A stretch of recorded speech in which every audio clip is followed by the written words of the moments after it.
अच्छा भाई, एक फंक्शन है एफ ऑफ एक्स, जो कि तमाम असल नंबर से इबारत है, यानी रियल नंबर्स पे डिफाइंड है, और टेबल में इसकी कुछ कदरें दी गई हैं। तो इसकी इस हद का कोई माकूल तखमीना लगाएं। एफ ऑफ एक्स की हद जब एक्स बढ़ रहा हो एक की जानिब मनफी सम से। चलें तो वीडियो रोकें और लगाएं तखमीना। मनफी एक पे तो नहीं निकाल लिया ना? शाबाश। और अगर निकाल भी लिया हो तो घबराएं मत, गलती इंसान से ही होती है।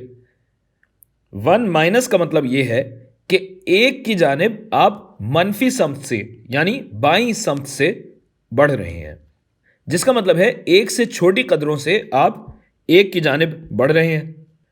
और इस समत से देखा जाए तो फंक्शन 2 की जानिब बढ़ता हुआ नजर आता है, लिहाजा ये एक माकूल तखमीना हुआ। याद रखिएगा, यहां ना तो एक पे कदर की बात हो रही है और ना ही दाईं समत की हद पूछी जा रही है, और ना ही यह पूछा जा रहा है कि फंक्शन हद रखता भी है या नहीं। बस इतना बताना है कि बाईं समत से अंदाजन क्या हद बनती है। तो ये अंदाजा तखमीना जो है हमारा वो ये है।